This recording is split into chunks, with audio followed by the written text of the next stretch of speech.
Ada suami minta izin poligami, kemudian istrinya menolak. Kalau kamu poligami mendingan cerai aja saya gitu kan. Dan saya tidak akan ridho kalau kamu poligami gitu kan.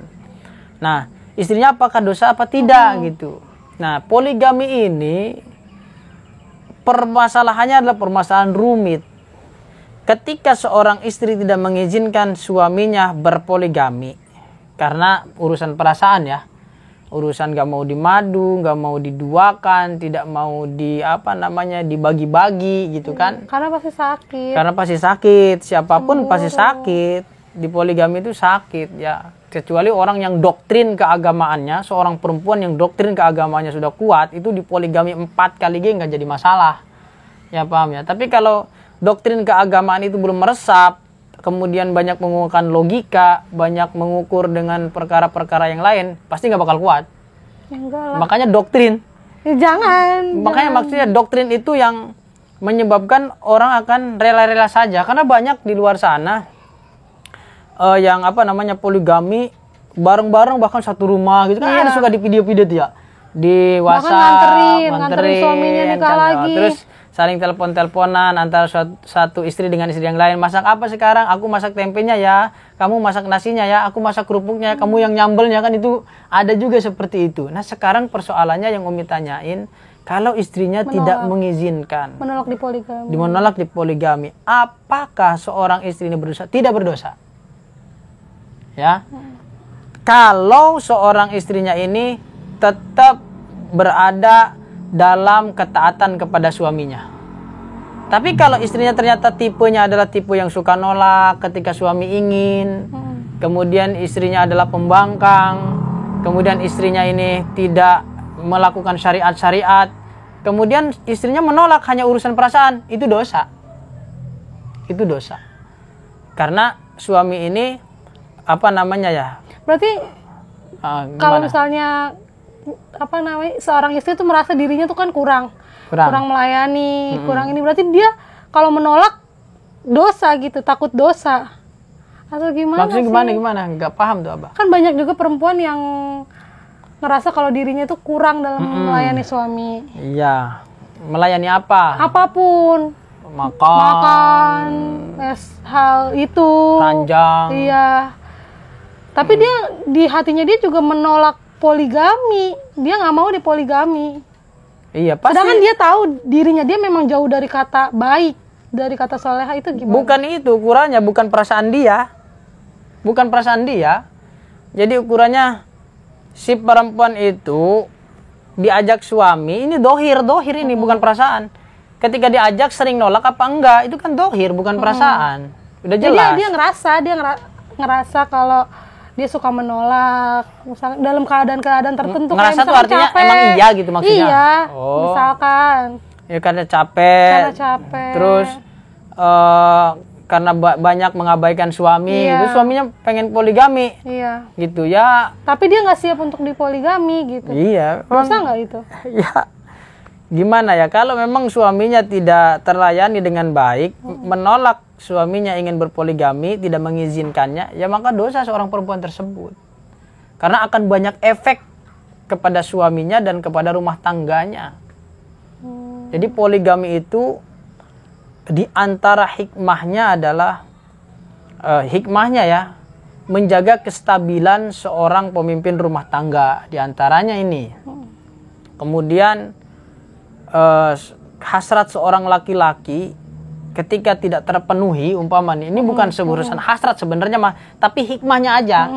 Di antara hikmahnya, hasrat seorang laki-laki ketika tidak terpenuhi, khawatir dia nanti malah memilih jalan yang haram. Maka seorang istri yang begini nih nantinya dosa. Jadi memberikan celah atau memberikan dorongan yang tanpa sengaja ya. Suami itu ternyata malah pergi keluar, tidak betah di rumah. Akhirnya dia nongkrong di mana, lalu kenalan dengan orang, kemudian berzina dengan orang gitu kan, walaupun bayar berapa gitu kan. Yaitu penolakan seorang istri atas izin poligami seorang suami itu ya berdosa kalau dia memang tidak bisa melayani suami dengan baik gitu. Kalau mengizinkan tapi dianya mundur. Kalau mengizinkan tapi dia mundur, ceraikan saja aku gitu kan. kalau kamu poligami ceraikan saja aku, pilih salah satu gitu kan. Pilih salah satu saja. Ya itu adalah pilihan ya dalam pernikahan. Jadi seorang perempuan juga boleh menyatakan seperti itu. Saya nggak kuat mas, urusan perasaan kan. Daripada saya tersiksa batin setiap saat karena mas membagi cinta mas dengan orang lain, otomatis saya mundur saja. Ya nggak apa-apa seperti itu. Karena tujuan pernikahan pun diantaranya adalah ketenangan, sakinah, mawaddah, warahmah. Ya kan? Tujuan pernikahan adalah ketenangan, kebahagiaan, enjoy gitu kan, happiness, apa segala macam ya, loyalty, apa loyalty, kesetiaan kan, loyalty, kesetiaan itu yang diharapkan dalam pernikahan. Maka kalau itu ternyata tidak tercapai, sakinah, mawaddah, warahmah, ya sudah mundur, cari yang sekiranya bisa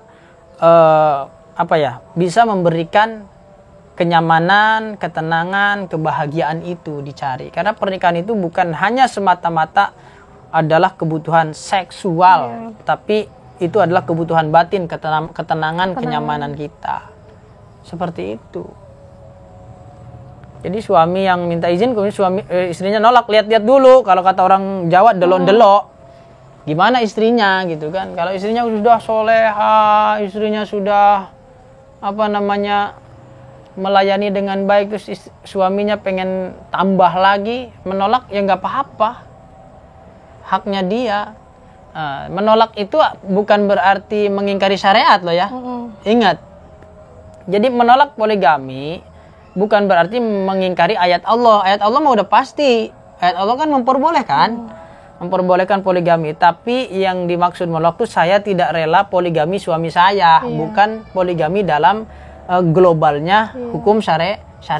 Laki-laki lain boleh poligami, laki-laki lain boleh poligami, tapi jangan suami saya gitu kan. Jadi tetap beriman kepada ayat Allah, tapi kita dalam satu kondisi yang lain tidak mengizinkan suami kita untuk berpoligami. Itu boleh, asal jangan mengingkari. Tidak setuju poligami, lawan poligami, itu jangan, nggak boleh. Itu namanya mungkirul Quran, mengingkari hukum dalam Al-Quran. Kalau ada ngelihat gitu ya, misalkan ada laki-laki bukan suami kita, tapi orang lain gitu, poligami, terus ujuk-ujuk kan kita sebagai perempuan juga kadang suka merasa kayak ikut-ikut tersakiti, padahal bukan kita yang dipoligami. Satu rasa. Enggak ya nih. Terus kita kesel gitu sama orang itu. Akhirnya menyuarakan. Enggak menyuarakan, tapi kesel aja gitu, nggak suka jadinya jatuh. Kok dia menduakan istrinya sih? Kenapa dia nggak setia? Kenapa nggak setia gitu? Ya itu perasaan-perasaan yang seperti itu ya muncul dengan sendirinya kan. Tapi alangkah alangkah baiknya tidak usah memiliki baperan seperti itu kan urusannya dia. Dan kita tidak punya hak apapun kepada rumah tangga orang lain kan. Kecuali ada KDRT, kita punya hak untuk saling menasehati, untuk saling memotivasi, itu punya hak. Tapi kalau urusan begitu kemudian kita ikut-ikutan jijik, nggak ada hak. Nggak ada hak. Kita menjijik kepada perbuatan orang lain sementara dibenarkan dalam syariat kan tidak ada. Ada mungkin ada orang di video yang kayak tadi lah, suaminya 1, istrinya 4 berjejer, senyum semua di kamera gitu kan. Ada perempuan-perempuan kan jijik amat sih, begitu amat, seolah-olah perempuan itu adalah alat pemuas nafsu saja. Nah, kalau berpikirnya seperti itu, yaitu mungkin wajar-wajar saja ya, karena kelihatannya menikah itu untuk kayak bersenang-senang lah gitu ya. Sementara pikiran-pikiran kita itu menikah itu adalah kesetiaan. Apa sih kesetiaan bahasa Inggrisnya tuh? Loyalty kan ya. Kesetiaan tuh loyalty, kesetiaan. Kemudian janji-janji manis yang dulu pernah diucapkan, kenapa tidak dijalankan. Nah, itu tujuan pernikahan adalah ketenangan sebenarnya, ketenangan batin untuk mencapai ridhonya Allah. Ya tapi ya itulah, banyak yang menyuarakan gerakan feminisme anti poligami gitu kan, gitu anti poligami, tapi secara umum menolak keseluruhan, nggak boleh poligami. Nah, ini nggak boleh. Tapi kan banyak juga laki-laki yang menyuarakan poligami, sampai ada seminarnya. Ada. Nah, itu gimana? Bahkan bayar. Jadi kan kesannya agama Islam itu tuh seputar tentang poligami, seksualitas, pemuasan hasrat. Iya.